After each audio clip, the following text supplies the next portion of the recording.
I never told you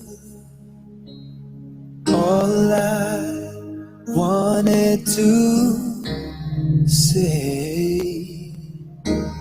Now it's too late to hold you, 'cause you've flown away, so far away. Never had I imagined living without your smile, feeling and knowing you hear me, it keeps me alive, and I know you're shining down on me from heaven, like so many friends we've lost along the way, and I know eventually we'll be together once we're good.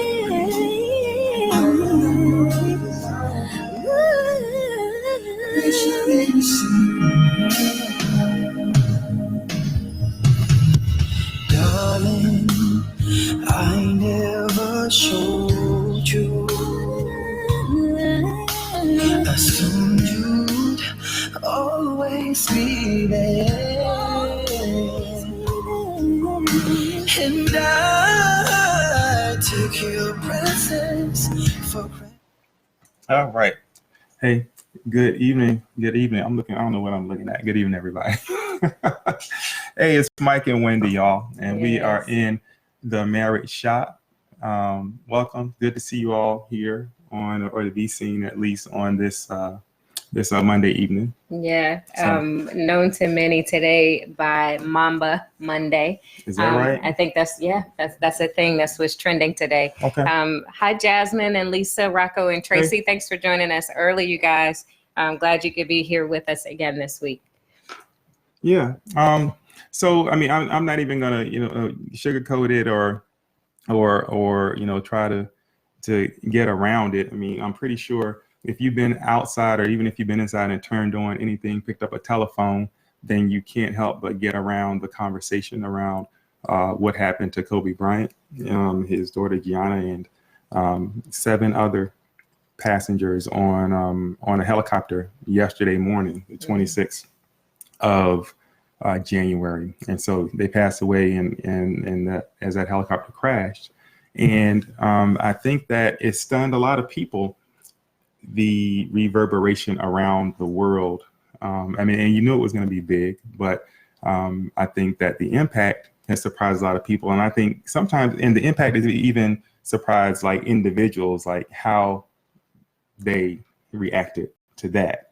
And I was somewhat, I don't know, taken aback, surprised by my own sense of loss around that. And I spent the last day reflecting on why that is, or why that was, right?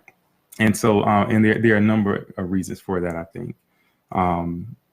But as I've listened to people all day, everybody kind of has their own sense of why that is. Some people, for some people, it's as if Kobe Bryant was their own family. Yeah.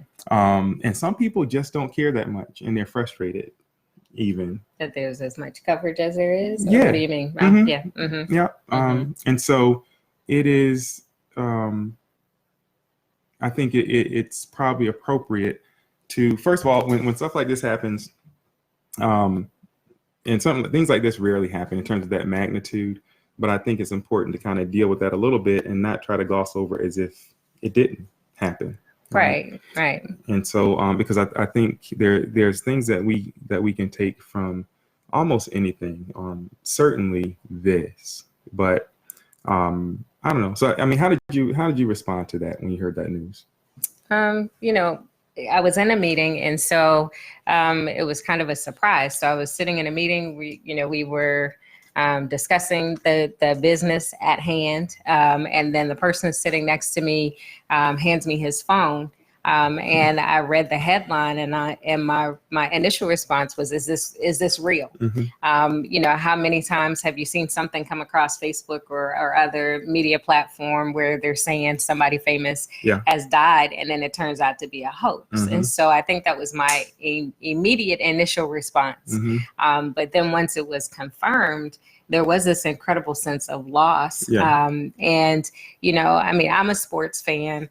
But even being a sports fan, even if I wasn't a sports fan, you can easily relate to, he's 41 years old. His 13-year-old daughter was with him. There were other people. Even if you didn't know him, the tragedy in and of itself is enough to just kind of cause you to pause. And that was my initial reaction. Yeah. What was yours? Well, it was kind of the same as yours. I think I got the first message, and Morgan and I were actually sitting in the driveway about to drive off to rehearsal or something. And I showed it to her, and I'm like, it's got to be a hoax. I said, get on with your people and find the truth. And so we're going down the road, and she's just kind of looking, and I'm flipping radio stations. And ultimately you discover that it's actually not a hoax, right? But I think when the TMZ site crashed, she was like, aha, I see, they took it down. I'm like, no, I think that's probably volume because people want to know. But not a hoax. And so as that's kind of settling in and I'm reacting, I had to think to myself, what is really going on? And so upon reflection, I'm kind of thinking about it, and I'm like, okay. And I told you, I actually fully expected to have a conversation with him at one point about some things. Right? Yes. We're going to set that up. But it was, there was an interesting trajectory. He was a little bit younger than we are, right? But he comes along right around the first year that I come into the Army. Yeah. Interestingly, right? And so I'm coming in, he retired actually the same year I retired. Yeah. And so our careers kind of tracked along. So he's elevating, he's kind of on top of the world, and then crash, right? The fall from grace, everybody knows that. Right. Interestingly, same year, same and if you've ever heard the whole story, same time. Yeah. Fall, right? Yeah. And so there's the clawing back part of that whole thing and trying to rebuild and reestablish. And I remember kind of looking on TV, and his wife would be there at some of those games, and I'm kind of looking at the body language and their body language, trying to do the impossible, which is gauge what is going on with you, because it's a little rough over here, right? Yeah. Or it's getting better over here. And so over the course of the years, though, they continue to build this family and to build this legacy and to build this thing. And so, and then boom, over. And so immediately I thought, man, what if I only had until this moment? Have I done enough? Have I, it calls you, and I really reflect in that way. Right. When a celebrity passes away, but there's something about that dude that, and this is just totally, not my doing, but in the lab, when we graduate from graduate school, every one of us in Neil Grunberg's lab, there's kind of a number, and our number corresponds with the order that you graduated, basically, right? And so you know what my number is, right? Yep, 23. 24. Oh.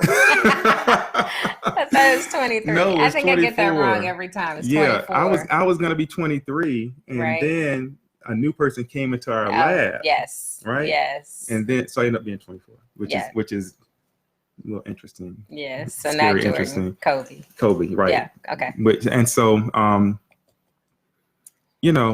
the fact that he kind of left basketball and got into a number of things that had zero to do with basketball. I love that because, it's kind of like I left and no government work for me. Yeah. But anyway, there's some similarities, and we'll tend to do that with people. But so I think there's things that we can learn and reflect on at times like this, when everybody is kind of focused on that tragedy and that loss and just the suddenness of how quickly life can be gone. Yeah. So Right. how did it impact you when you heard the news yesterday, either yesterday morning, the evening, or even last night or this morning, because it's really been, on the front page and front lines of all media outlets. How did it impact you? If it did impact you, share that with us and with the others that are on this. Xavier Lucky Sr., always good to see you. John Ford, I know you're What's up, always John traveling. Ford? Glad you could join us tonight. Jeff Hill, Tasha Jones. Glad you guys could be here. And Michelle Moore Wilson, is always great to have you on. Always. Yeah, but how did this affect you all? Often when tragedy strikes, death in particular in our families, whether it's your family, close friends, close to you, it almost always triggers a response to reflect. Right, it stops us in our tracks. Many of us stops us in our tracks, and we go into this reflection. Right, when it's close to our age, who we look like you said, your career paths, those types of things, it really causes you to say, okay, wait a minute, I'm not too far removed from that person. And I think inevitably the narrative is that could have been me. So how did it affect you all? Please share that. So John Ford says, not guaranteed tomorrow. I say it all the time. Yeah. Thank you, John, for sharing that. And so what were you going to say? What can you take from this? Well, I think it's important to kind of, there's these other pieces, right, that make it really impactful because, not only one child, but 3 children. Yes. Involved. Yeah. My greatest nightmare, right? I mean, I have many nightmare scenarios, but I was telling you earlier, my greatest nightmare is that something is happening to one of my children and I'm not there to help them, to save them, to protect them. Yeah. Right. Yeah. A close second is I am there. Something's happening that I can't control and I can't protect them. Yeah. So this is the ultimate nightmare scenario. Right. And so now I recognize too that we don't control anything, and God, and this is when we, I talk about a lot when Sydney left to drive, she went around and drove by herself for the first time. I was going to follow her. Yeah. And I paused, and why is it that story is about to get me? But I paused, and it was just like God saying, no, just stand still. I got her. Yeah. You got to trust me. Yeah. And and it's a difficult thing to do at any point. We joke about to have an empty nest. Yeah. And I kind of vacillate back and forth. It really is bittersweet. Yeah. Right. True. We are called to actually let them go, but letting them go is one of the most difficult things to do. Yeah. Whether it's that first day that you're taking them to daycare, kindergarten, graduating from high school, college, giving them away during their wedding, or the unfortunate circumstance of losing a child. None of that is easy. But certainly when it comes to talking about death and the impact that it has on us, the finality of it, I think is what really grips us. You don't have a second chance or another chance to do something different. Yeah. And so let me go. Hey, Jody Hammenberg, thanks for joining us.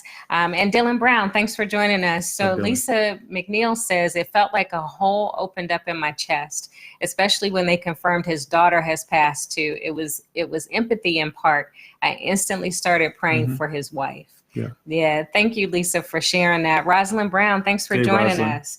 So if you're just joining us for the first time, we're Mike and Wendy Perry inside the Marriage Shop.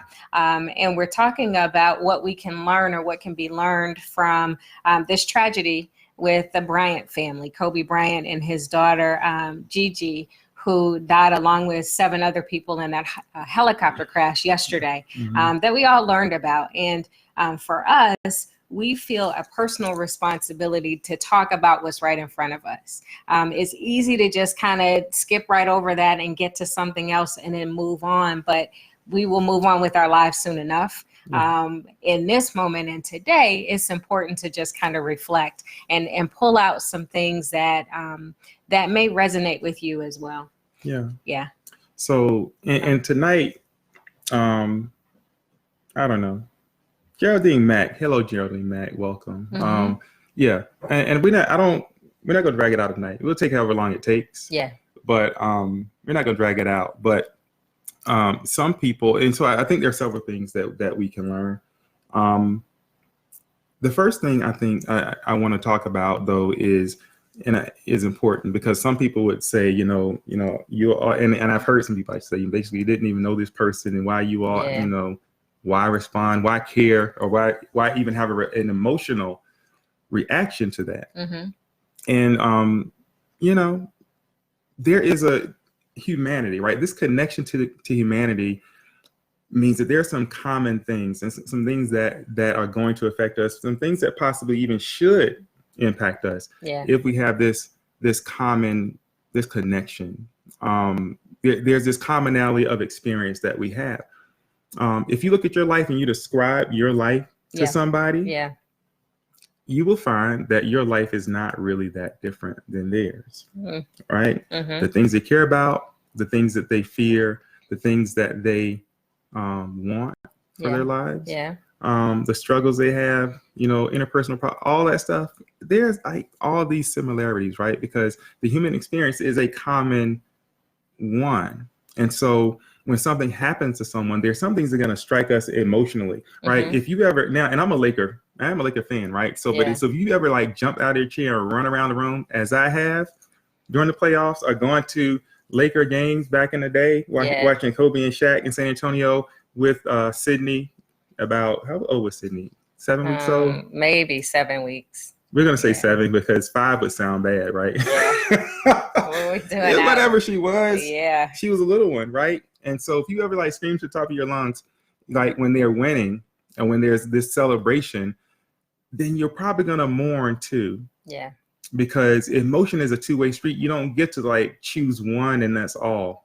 And so I think that's important as we deal with any people, right? That there's this commonality of experience that we have. So we celebrate together, we mourn together, we fear the same things, we want the same things. And so there's that common connection. But I think because some people, well, what does that have to do exactly with marriage? Well, I think that time is a huge factor here. The second lesson I think we can learn is what was the first one? Is that there's a connection that we have to all humanity. Yeah. Right. Okay. That's kind of the first point. I don't know if I said it explicitly that way. Yeah. But I think there's a connection that we have to all humanity, and so we feel when others feel, right? And we go through things with people by just watching. I think that's pretty amazing. That just watching somebody, you can be happy if you watched a couple propose or a soldier come back from overseas and the reunion. Those videos always get me. Right? Yeah. When you see other people hurting, you hurt. Right. Yeah. So, and I think reality TV has also, it taps into that, also, right?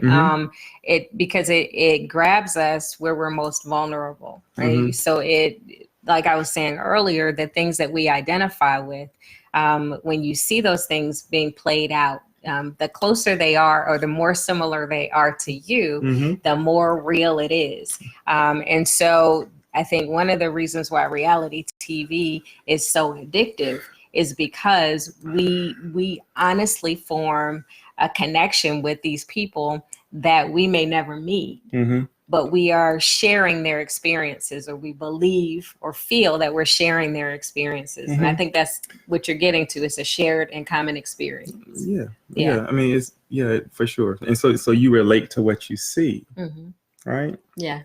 But this second one, this idea of time, is really important, right? Time, is fleeting. It is nonstop. Time will not stop. Yes. And so we spend a lot of time, y'all, on what somebody did yesterday, week before, years before. We spend a lot of time worrying about what we did, how we did it. We spend a lot of time worried about what's going to happen next. how am I going to do whatever? And I'm not sure if, and we spend a lot of time just worrying or mad or holding on to things, right? I mean, I get to holding on to things, but how do you spend these minutes, right? Because when it's done, it's just done. And so I don't want to be all totally doom and gloom, but how do we tend to spend our time in marriage? I mean, we spend a lot of time rehashing old conversations. We spend a lot of time, planning,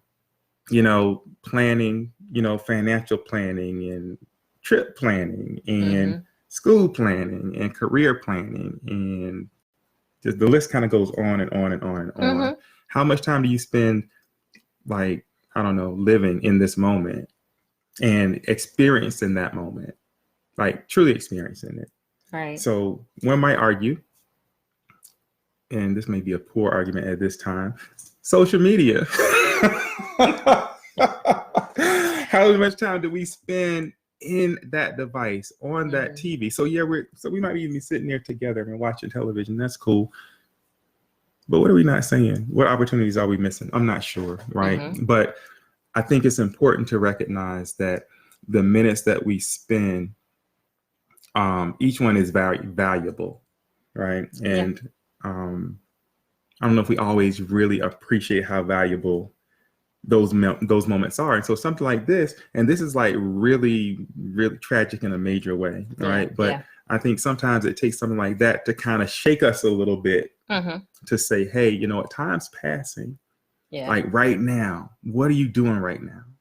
When was the last time you spoke to your wife? Or have you been holding a grudge since last Thursday or Friday? Right? When's the last time you grabbed your husband's hand?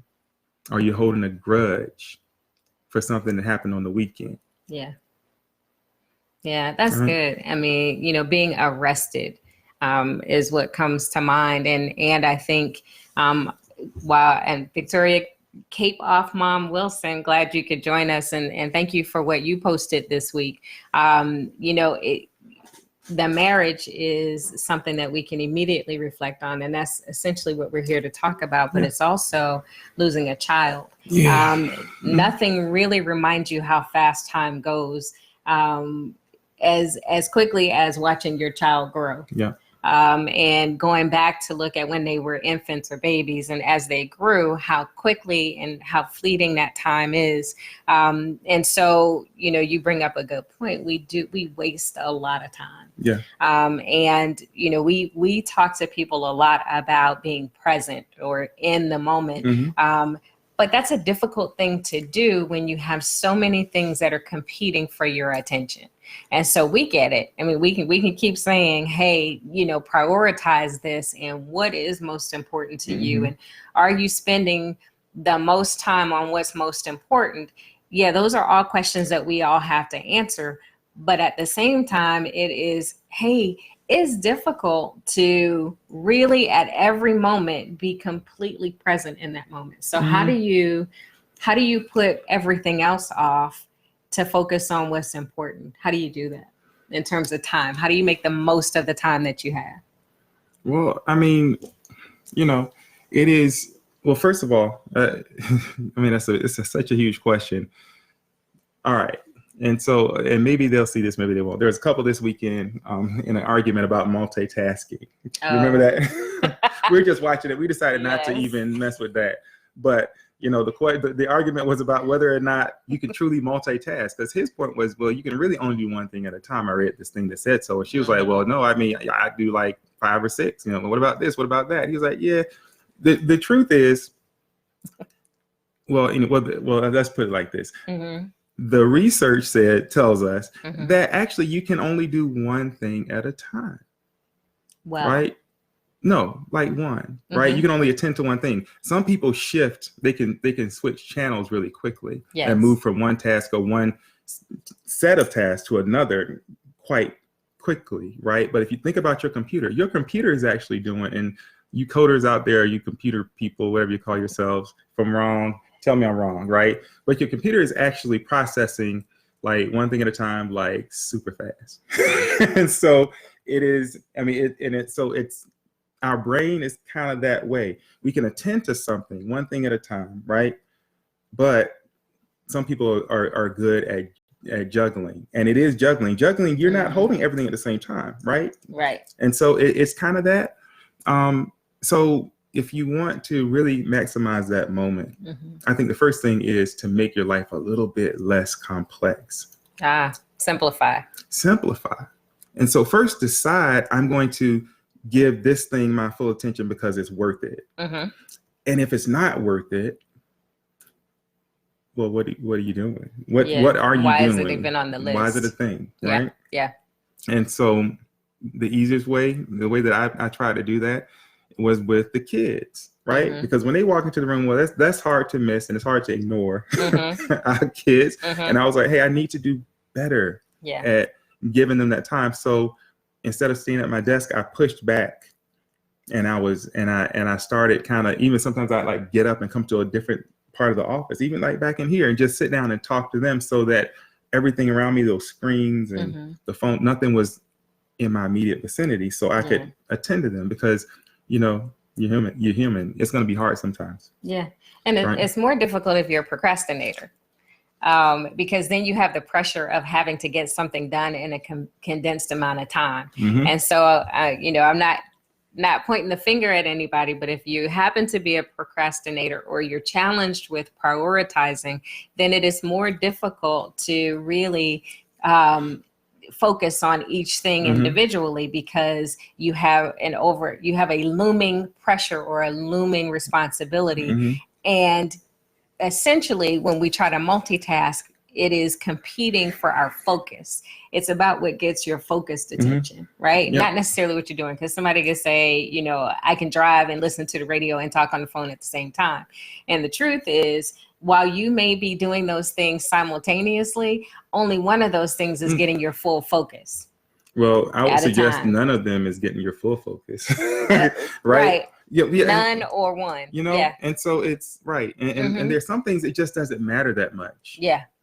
Right. But you need to know what does matter, because we can't don't expect that you can just be on and sharp and dialed in all the time. Not realistic. So you need to know when it counts. So when it counts, you need to kind of push out distractions and get in there.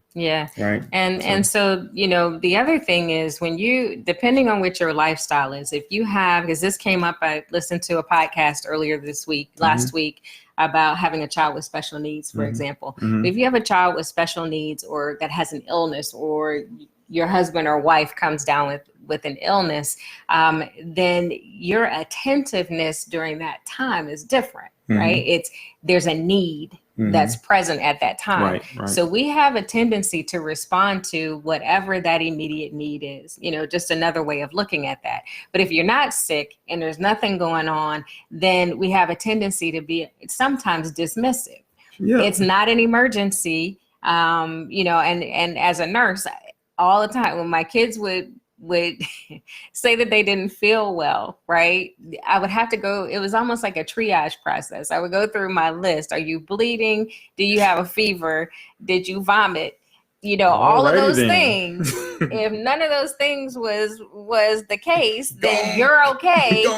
And I can get to you in a minute. Or, you can fix this with a Band-Aid or whatever. And we tend to do that with a lot of things. We filter it through. We do kind of in a way we triage. That's funny. Yeah, we do that with each other. So Kim Aiken, Jessica Jones, Gloria Hamilton, Rebecca Bruni. I'm so glad you were able to catch us at 7 this week. Are we gonna? Do you want to? Are we gonna go back to? Did I say Gloria Hamilton? Yeah. Okay. Good. Okay. So Victoria Wilson says, wow, a less complex life. Needed to hear that in this exact moment. Amen.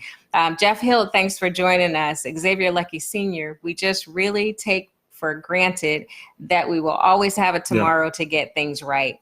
Truth be told, we should have done in that things that we should have done in that day. In that day, in that moment. Well said, sure. well stated. And then Victoria says, I am possibly the most distracted person in this part of the world.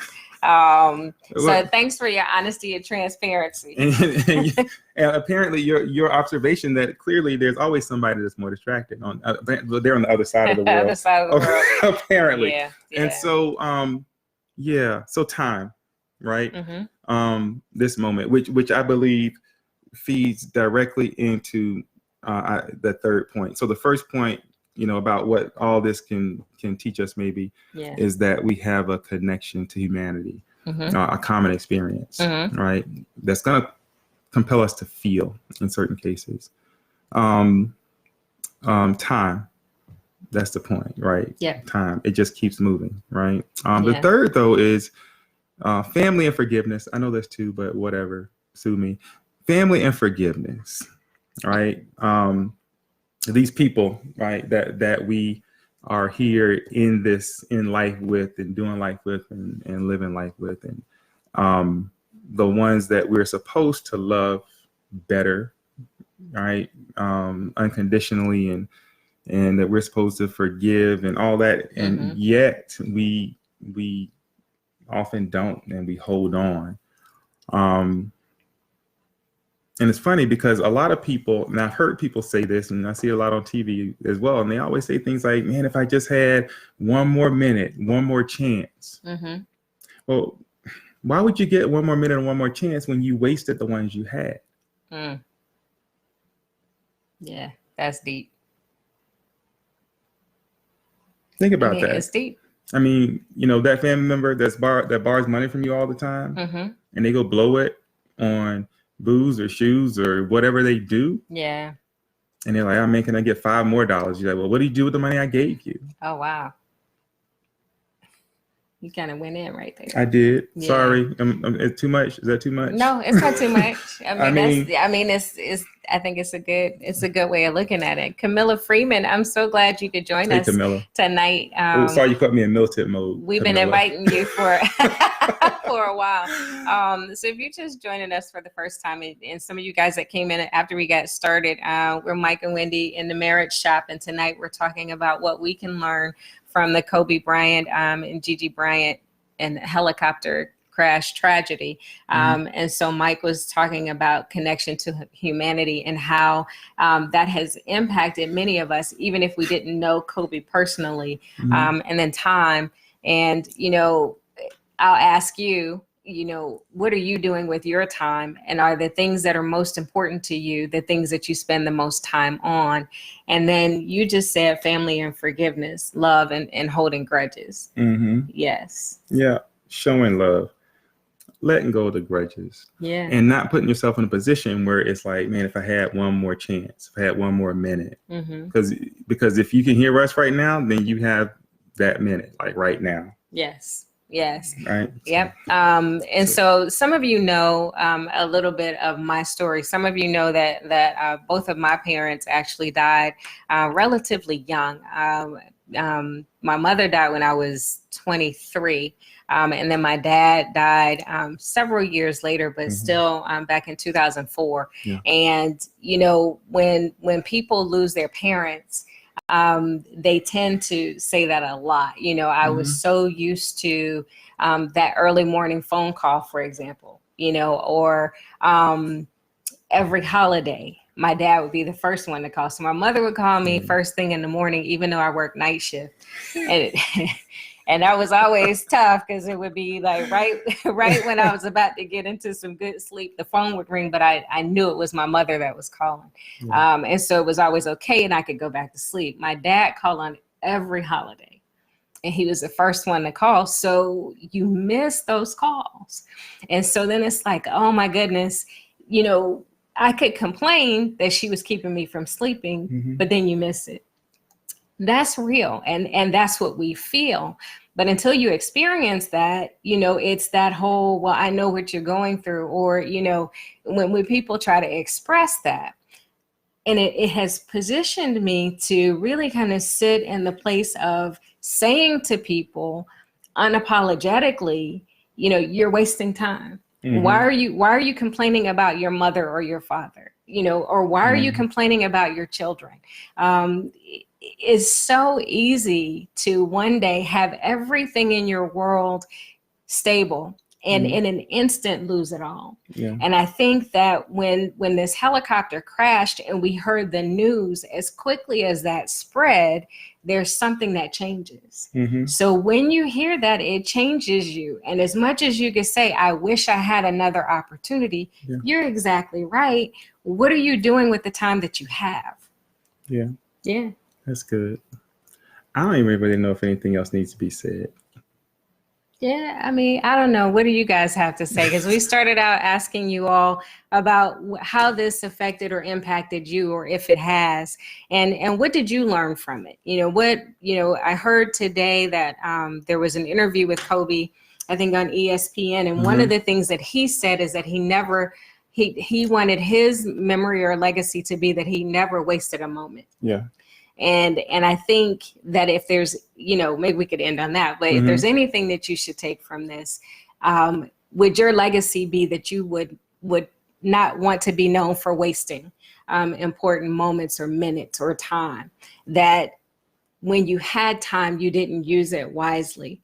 When someone wanted some of your time, someone that you love or a family member wanted some of your time, were you more inclined to blow them off or dismiss them, or did you stop what you were doing to give them the attention that they were seeking? And as it pertains to marriage, how often do we dismiss our husband or wife because of something that happened? Like you said, you got on my nerves, or you've been getting on my nerves. So now I'm not trying to hear what you're saying. I know that you're not going anywhere. So I'm going to continue to treat you as if I know that you're not going anywhere. So I cannot talk to you. I can be mean to you. I can hold a grudge and I can hold out because you're not going anywhere, when that's not really how we're called to live. No. What we're called to live is to be in this constant state of love and forgiveness, trying to close the gaps, right? Because there will often be things in there trying to drive you apart. And our job is to close the gap and to not be complacent, but to do things to keep that gap closed. Yeah. All right. Yeah. And so I think it's time, whatever it is. And I know just because the percentages, man, I know somebody's looking at this right now and you've been like stuck on something, holding that something. Let it go. Truly, just like let it go. Yeah, that's it. Yeah, I mean, it's a decision, and we each get to make that decision every day that we're alive. And while we can reflect on the people that we've lost, we also should reflect on the fact that we're not promised the next minute or another day. Yes. And I also want to just say too, that like this particular incident is high profile. But there are people that are hurting around us all the time. Yes. Right. Every single day, all around us. And so try not to forget about people, really. And because part of getting through life is the relationships that we have with each other. Right. So I don't know. So I just think that's important to note. Yeah. And Camilla and John, thank you for sharing about your parents that you've lost. Tamisha Kinlock Carter, thank you for joining us. And Calvin Rowland, I know you got tagged in this, so I'm glad you joined us. He says, it really reminded me of how important prayer is for your family before you send them out into the world. Anything can happen to any of us at any moment. I pray for my wife every morning before we leave each other in the morning and before we lay down at night. And then Tamisha came back and said what you said, let it go. Yeah. So thank you for reminding us that to pray, to cover each other. It's something that takes seconds. Yes, absolutely. And so that's what we want to encourage you all to do. Hey, the challenge tonight is, even if you don't normally do it, maybe pray together tonight. Yeah. I think that's great. We did a vision board event last weekend, Saturday. At London and Cheryl Dubois' house. Shout out to London and Cheryl Dubois. They did an amazing job, Dubose, and we enjoyed that. Coming together on one accord, but one of the couples, the seasoned couples, shared that they had always prayed, for each other, but they had not prayed together. And I thought that was great that they shared that. There's a different move and a different feeling when you pray together. For sure. Gloria Hamilton says, "What I learned or saw from this is that it's not that that important. Nothing is important enough to jeopardize your family." Nope. All Nothing. right. Even though that little point feels real important when it's happening, right? So, so yeah, that's it. I think, and that's a sudden halt, huh? So, hey, marriage shop, y'all. Yeah. Well, no, thank you all for sharing with us tonight. I know it's a little bit different than what we normally talk about, but like I said, we both felt it's too important to ignore. We always want to remind you to, as we said last week, keep the main thing the main thing. And in this case, your relationship with each other, your relationship with the Lord is the main thing. And so we always want to encourage you in that any way that we can. Before we pray and let us leave tonight, we did want to remind you we have some events coming up. This Thursday, if you know any newlyweds out there, you can send them to Facebook. There's an event coming up on Thursday from 6 to 8. We'll be doing a sort of a marriage mini TED Talk at the dearly beloved luxury bridal experience, Bridal Expo. That sounds fancy. Yeah, that's on Thursday from 6 to 8 at Pine Knoll Farms. You can register. It's open to the public. I think it's $5 per person. Yeah, $5. But we will, as a couple, we'll be talking to brides-to-be about what's the most important thing as they plan their weddings. Sex. Right? No. Oh, I'm sorry. That wasn't Keeping a question. The most important thing, important thing, their mindset. I'm sorry. That's what I meant. We're not talking about sex on My bad. Thursday. We're not? No. Yeah. And so that's this Thursday, January the 30th. February the 14th, 6 to 10 p.m. at the Doubletree. We'll be doing the Love Connection event put on by Gardner Grove Baptist Church. You can contact the Stokes. They still have tickets available for that. That's STOWASH, Stowash03 at yahoo.com for more information, or I'm gonna put that Thomas in here. Stokes on Facebook. Say that again. I'm gonna put that in here. STOWASH03 at yahoo.com. That is the Love Connection. It is a marriage event from 6 to 10 at the Doubletree. That's in Augusta if you're in the area. And then February 28th through March 1st, Mike and I will be doing our first Weekend to Remember marriage weekend for family life, and that'll be in Myrtle Beach. And then the 1st of May through the 3rd of May, we'll be doing our second one in Atlanta. The reason why I bring those up tonight is because tonight is the last night that you can register for half off. Oh, is it this last? It's the 20th. That's right. It ends tonight. 27. Okay. So if you are trying to attend one of those weekends to remember, or any of them, not just the ones we're going to be at, tonight is the last night for you to register and get and be eligible for half off the registration cost. And you can find that at familylife.com. They're also on Facebook at Family Life. But we encourage you to attend, not just if your marriage is in trouble, but if you just want to get away to get together or come together. And so I think those are all of the announcements. Again, we want to reach out to you, ask you to continue to keep us in prayer, join our prayer team as we prepare so that God can use us in a way that will bless others and marriages and families long after we're gone. So we thank you again for joining us this Monday. So that's a lot. You did that well. I appreciate that. So yeah, let's go. Let's pray, y'all. Heavenly Father, we just come to you tonight, just thanking you for being God, thanking you for your divine wisdom and your grace, and with the understanding, that you really control it all, Lord. So we don't always understand why things happen or why they happen when they happen. But the one assurance that we have is that you are always there watching over us, and that everything works out according to your perfect will and your plan. So we ask that you just help us to do our part to live in that plan. We ask that you bless every relationship, every marriage, everyone that hears this. If they are hard hearts, Lord, help them to soften, and help them remember that the grace and the forgiveness and the kindness that you showed us, so that we can continue to show that to each other. So we thank you tonight. We love you, and we continue to trust you with everything. We pray these and other blessings in Jesus' name. Amen.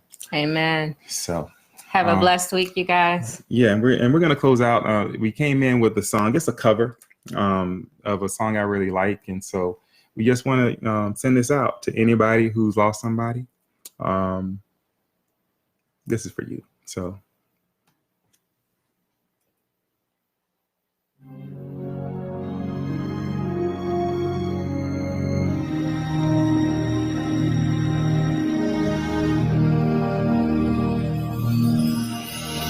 Sorry, I never told you all I wanted to say. Now it's too late to hold you, 'cause you've flown away, so far away. Never had I imagined living without your smile, feeling and knowing you hear me, it keeps me alive, and I know you're shining down on me from heaven, like so many friends we've lost along the way, and I know eventually we'll be together once we're good.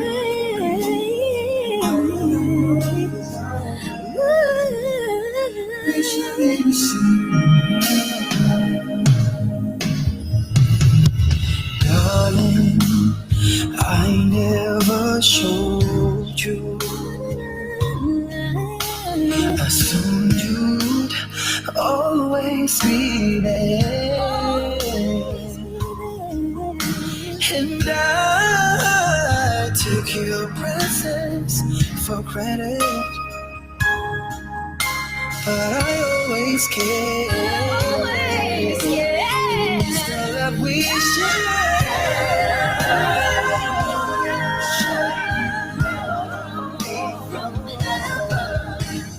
Like so many friends we've lost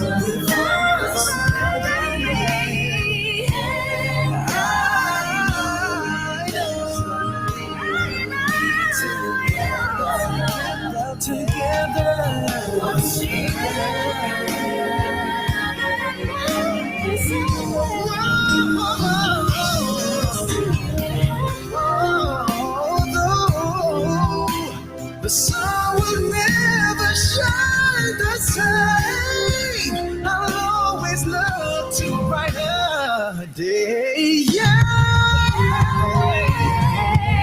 Lord, I know when I lay down to sleep, you will always listen as I pray. Shining down on me from heaven. Yes, so many friends along the way, and I know eventually we'll be together.